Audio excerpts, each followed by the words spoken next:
Malawi Today.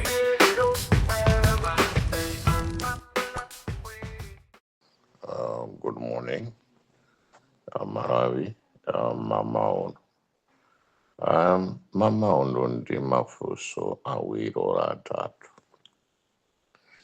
Pali zipani zimene zili ku opposition ndi cholamula chimene nthawi imeneyo chinali ndi zipani 9 nthawi imeneyo amati Tonse Alliance.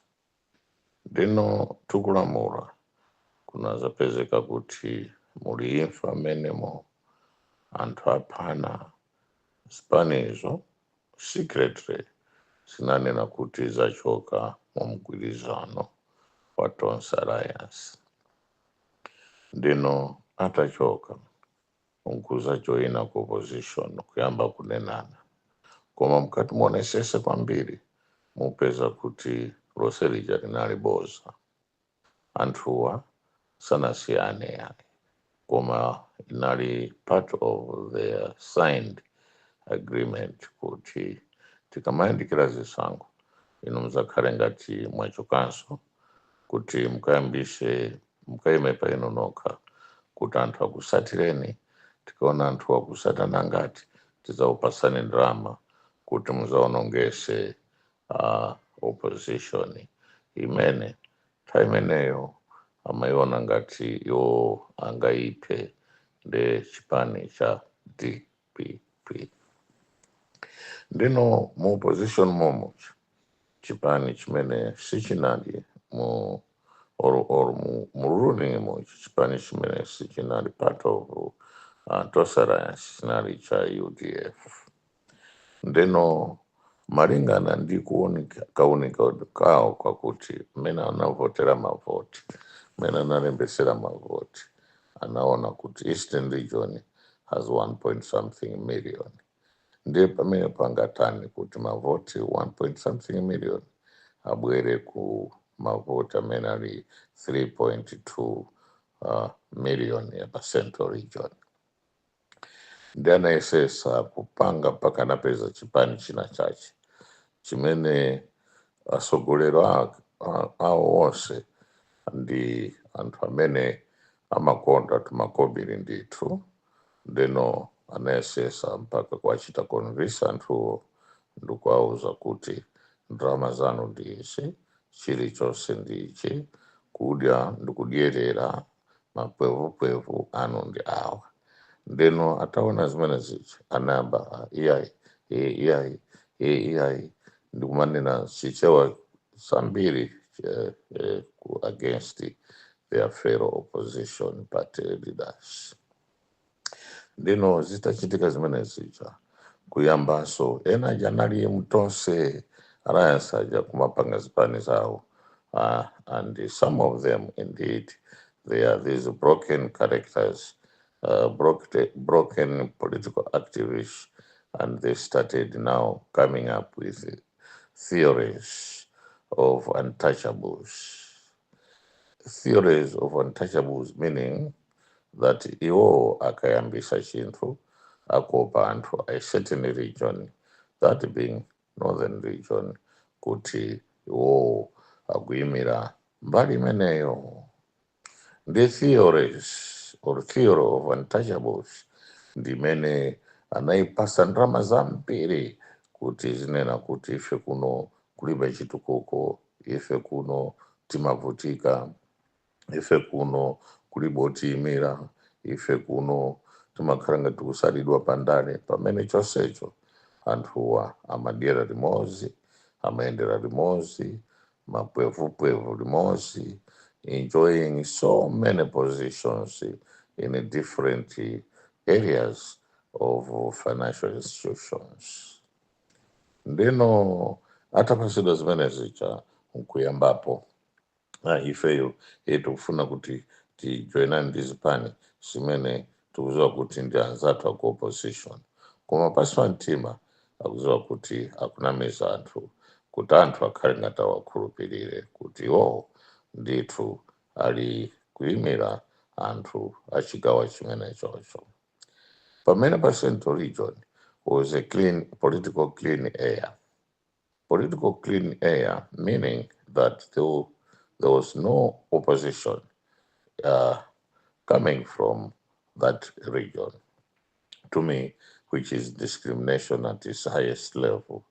Ndeno atapanga zimene zija anayesayesa kuatenga ma characters that are seen not to be stable politically. Ndi ena nawo anatulusa mprisoni, ena kwakuja natatuluka mprisoni mucha kwapasa ndithu mapwevupwevu akudya kuti achoke, abwere poyera kuti Central Region there's a clean political air. Ndino atachita cleanse Central Region of some dirty political maneuvers or activities, then they started now going to other regions. Then southern regions or southern region, they identified characters who are equally, I should repeat this, equally in that political, dirty political air. These are the people that also started castigating their own leaders. Ku southern region niko kukangati kugulidwa ndi mahopa kuti we are now trying to destroy opposition, genuine opposition in southern region, and also unseating any political sort of unfortunate way of operations politically uh, in the eastern region. Then atapanga zimene zonso kunazooneka kuti apeza anthu angapo southern region amene iwowo akhoza kuwapasa ndalama, napasidwa ndalama anthu aja chifukwa ambiri aja amafuna kuti aziziwika kuti ndi olemera kwambiri mdziko la Malawi. Ndeno akapasidwa ndalama amadya mapwevupwevu in that way. They succeeded. So no eastern region kuna rabiti pale ndanaona kuti yayi inakoso kuli ma characters amene mukapasa ndrama amanena ngati akuchoka mabanja olemera ndanapasa ndrama for mapwevupwevu kuti aonongese genuine opposition kuti zinthu zifike pamene zafika apo. Ndanapezeka kumpoto eastern region and southern region pakati they cleaned. That would be an obstacle to their political philosophy. Is your turn and opposition Malawi, kuti Malawi is a one party state soon after September 16. Ndiye atapanga zimene zija ndine sopano kunayamba sono mpungwe kuti enawo khangati akagwirizana uko nkuchokamo, enawaso kuchokamo, awaso kuchokamo kukalembesa zipani zija kukaonesa mapepara kuti avomere kuti akhala ma presidential candidate. Ndefunso ndirakuti would these people who are outside the DPP on their own campaign throughout the country and win the presidential vote? The answer is no. Would some of these people now who are demonstrating their political immaturity kuti iwo anakapereka makarata achokama they tried to unite in the opposition kuti akhale ngati nawonso ali part of it, koma imukaonesesa amene aja kuti angapite the whole country kuwina masozi mpaka kuwina presidential president, or they can win as presidential candidate. The answer is no. Ndeno kuonaso enawo kumene mukati muonesese onsewa uyu akulimbikira kumwera konko sabwera kumpoto, okumpoto uyu akulimbikira kumpoto konkuja sapita kumwera, oku eastern region akulimbikira ku eastern region sabwera ku central region sabwera kumpoto. Mwazo chifukwa chachi 1.3 mavota ku eastern region should be disturbed, 895 mavota kumpoto should be disturbed, and 1.5 mavoti akumwera should be disturbed. Central region should be intact. Thus the rigging number one that they planned, helped by these selfish so-called leaders. Some of them they are called independent kuti azango sangarasa race ya president or presidential votes pa 16 September fanapasidwa ndrama zakuti akalepera azakhale woyamba kunena kuti izi sankho zinali free and fair and sanaoneponso since 1994 chisankho chimene chaenda free and fair ngati chimenechi. Iwo azanena mawu okhawo analandira ma billions and billions and billions akaza umene unene pano akudya mapwevupwevu anawo awatumiza ma private schools, some of them in Zambia, South Africa, some of them in Kenya, and a few others have been sent overseas, like country like in Europe, I would say rather, countries like UK, Germany, France, and other places. A bit of them, just a small number, maybe 2 or 3, have been sent to USA. So cholinga chakuti rigging imene inayambika ija kuti Peter Sabwere mboma ndi imene anthuwa akupanga. Koma mulungu nduyo. Mulungu ali ndizochita zake. Ife anthu tiso ndizochita zathu. Za ife timachalenjana without knowing tomorrow. Za ife timaphana without knowing tomorrow. Za mulungu amapanga chifukwa kuziwa kumene tikuchokera, kumene tinali, pamene tili, ndi kumene tikupita. Nde mulungu, kwa mulungu kulibe chisokonezo. Nde chifukwa chachi tonse timampemphera mulungu, tonse timagwada pamaso pa mulungu, tonse timachita worship God, the creator of heavens and earth.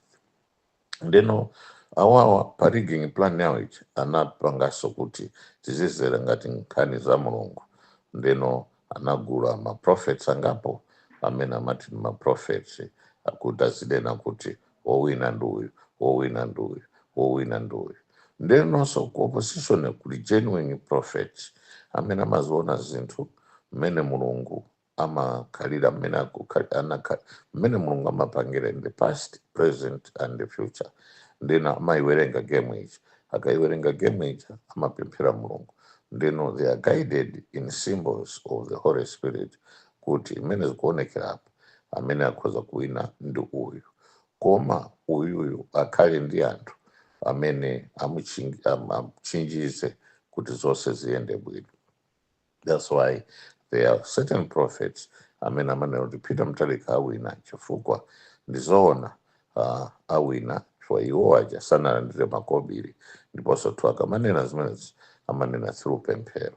Koma izi zamakuti alandira makobiri izi ndi zimene anthu amatuluka nazo thukuta kuti aziziwa kuti chifukwa amaziwa maplani onse amene azabera chisankho koma asaziwa tomorrow ayi. Ndiye funso ndirakuti ena amene akuima pawokhawa tiyambe ndi a independent awinadi upresident marayi muno? The answer is no. Ndetipite kwa amene akuti analembesa through zipani mukati maonesese kwambiri. Can these people win the presidential votes and become a leader or yes and become the president of this country? The answer is no. So mukati so kuchipani chija chiru Eastern region kuti iyeyo awina kuti akhale president wa dziko lino, the answer is no. Ndiye mwafunsa kuti chifukwa chani akuima. Chifukwa chacho akuima chakuti pali mapwevupwevu alandira makobiri aufuna unongese mavoti a opposition marayi muno kuti mwa iwo maganizo awo ndikuthira nchenga mumpunga ndi ndiwo kuti opposition iruze iwo awine ndi olamulira kuti azapase maudindo azadye azapitirize kunjoya pamene Malawians azalira ndikukuta mano ndikunanena kuti tapangiranji is it will be too late for them. Up to 2030 Malawi will never be the same. They don't care because to them they will be in government, they will have ministerial positions, azadi abwino anawo akazi awo panapo akazi akusuka miphika yawo kuti azikadya nyama azikhala koma iwala kuti in these days and years there will be death and destruction imene iwo sakuziwa kuti idzagwera ndani, chifukwa bajeti yawo nkuvutisa anthu osauka m'malawi muno kuti iwo mafamilies awo azipeza bwino, koma sakuziwa kuti in between what is there, what is the package that God has for this country called Malawi. Ndeno funso linandira kuti anthu amenewa ino anthu amene mukupita ku misonkhano ya anthu amenewo amakuwuzani kuti iwowo awina boma, ndeno sakukuwuzani kuti cholinga chache ndi chani. Ndiye kuti mwafunse mafunso simungafunse chifukwa ndi anthu a mtundu wanu, ndi anthu abale anu, ndi anthu amene panopa akukupasani kangachepe mukudya, mukumwerera, mukukhuta, mukugiya, mukuvina, mukuyimba zinyimbo, koma simukuziwa kuti anthu amenewo pamitu ya ino pali chisangalalo, pamitu ya ino ndi pamene akupezerapo bwino, pamitu ya ino ndi pamene pali mapwevupwevu. Ndeno funso losiriza ndirakuti amalawi mwakhozeka kuti muvutikanso another 5 years of death and destruction and financial disaster. Mwakonzeka? Ngati mwakonzeka, kwa ino madaliso ndi matemberero akhale kwa ino. Ngati simunakonzeke, ndeno Mulungu panopo, it's never too late, mpemphereni Mulungu, talapani, chifukwa maganizo a Mulungu palibe amene munthu angaziwa pa dziko lapansi, koma ndi Yehova yekha.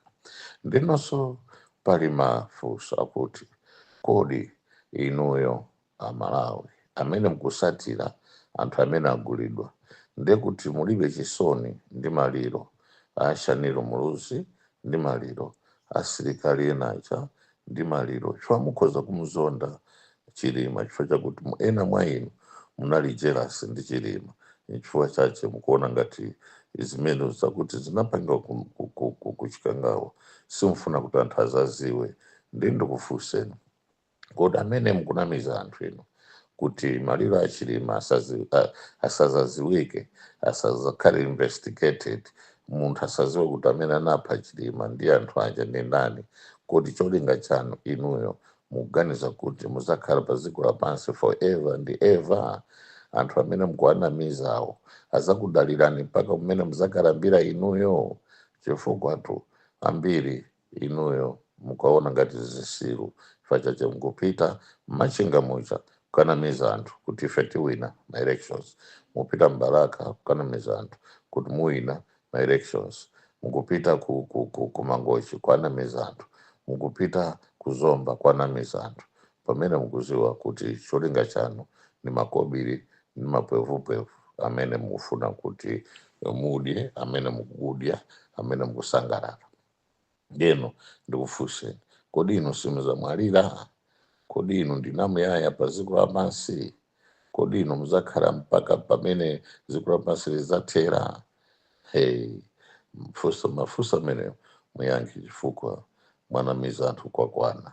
Sono ena akumwera amene munamiza anthu maboma ngati Amulanje, Chilazulu, kodi muganiza kuti basi inuyo ndi mwachenjera kwambiri, simuzamwalira pa umoyo wanupo, ndi azikazi anu ndi ana anu, ndi amene inuyo basi mpumulo forever and ever and evermore? The answer is no. Koma mchenjere kuti mavuto amene mwayamba sazatha pa umoyo wanu, ndi temberero limene mukulitenga pa imfa imene inuyo simunali part of it, koma mufuna kuti mukhale part of it, chifukwa mukufuna kuti opposition imene inuyo mwaipanga pa rigging plan yanu and strategy, kuti opposition Professor Arthur Peter Mutharika asalamulire dziko lino, chifukwa kuti inuyo mufuna kuti mwadya mapwevupwevu andi mwathira mchenga mumpunga ndi ndiwo zakuti opposition kuti tonse tifanane tiluze, chifukwa chakuti ana anu ndi azibamba anu ndi azikazi anu ndi abale anu ndo amene azidya mpaka forever. Ndeno zimene mukudyazi zimene mukuzadya forever mutakaramba mmene mukufuna kuti mukarambe muzadyaso chimodzimodzi mukulephera kuyenda chifukwa vana vanova vambiri vakhala kuti kapena kulibe chifukwa cha vimene inuyo mwatembereredwa apapa. Ndeno tifunse funso, kodi mufuna kuti Amalawi azipitirira kuvutika, azipitiriza kukhala ndi moyo wosakhala bwino, mankhwala mulibe mzipatala, mafuta kusowa, chilichonse Malawi muno sichili bwino. Inuyo mukukondwa, ngati mukukondwa chifukwa chakuti inuyo muli m'manyumba mwanu mwabisa matins and tins of fuel, petrol, diesel, mungotenga mzitini chomagawana ngati Malawi ndi dziko la masiye. Ndino mosiris ndinene mawawo Amalawi chenjerani. Anthu awo amene ali kumpoto kuno amene utakuima paokhawa sikutakuima paokha ayi alandira ndalama zakuti wononge kuwina kwa opposition Malawi muno. Ndi chifukwa chache mukuona kuti akunena kuti aima paokha, koma palibe chanzeru chimene iwo akunena kuti angawina ma elections chifukwa alibe ndalama zakuti apita akachita convince anthu kwa Makanjira, apita akachita convince anthu kunsanje, apita akachita convince anthu kulimbuli kumulanje, kuphalambe uko kwa Nkhulambe sangapite kwayi chifukwa iwo awaruza kuti ngati ndina kumpoto muzingoenda achitipa Karonga kapena ndi Mzuzu, koma malo ndiyena asapita even kuti koma asapita ayi. Ngati ndaku Eastern Region auza kuti muzienda Mangochi, Baraka, Zoba ndi Machinga, koma kwinako musapiteko yayi. Akumweraja auza kuti muzienda Chirazulu, Mulanje pang'ono, Tcholo ndi Zomba pang'ono, Blantyre ayi, pang'ononso ndi Mwanza ndi Neno, kunsanje yesu muzipita, koma muzitiuza kuti mukanena chani chifukwa ndi program ya boma yofuna ubera chisankho. Ndino Amalawi nkhani ndi imeneyoyo. Anthu amene wawa ndi Malawi Electoral Commission akuziwana chifukwa chache Malawi Electoral Commission inayika madate akuti anthuwa akapereke makarata awo, ndi amadikira amene wawo kuti akachite print ma ballot papers ku Dubai. Ndino anthu amene wawo Malawi Electoral Commission ukondwa nawo kwambiri, na anthu amene amafuna kuti apeze kuti chisankho ndi mafiga aja kuti Professor Arthur Peter Mutharika kuwina achite reduce kuti asawine chifukwa ndi ganyu imene anthu amene akapereka makarata awo president anapasidwa. Koma nthawi sinathe ena mwa iwo ayamba kupita kukakumana ndi Professor Arthur Peter Mutharika kunena kuti tiye tikhalire limodzi kuti tichose monastery. Ndino wiki yamawayi muona zambiri kuzafika end of August muona zambiri zikuchitika. Anthu ena ayamba kuchita manyazi chifukwa anthu awauza kuti inuyo takuza ndino Capricorn, your stooges, inuyo your distractors, inuyo your destroyers, inuyo muli anthu amene mwalandira ndalama zakuti muvutise Amalawi. Ndino Professor Arthur Peter Mutharika inuyo fasani bambo andi fasani ndithu kubwera anthuwa, ena azakhala ngati akubwera muchoonadi, ena azakhala ngati akubwera kuzakuonani, koma chilichonse ikani Mulungu pasogolo, ikani Yehova as munthu, as the God of everything, Jehovah of plenty, Jehovah the only God that we have. None can compare to his kingdom and glory.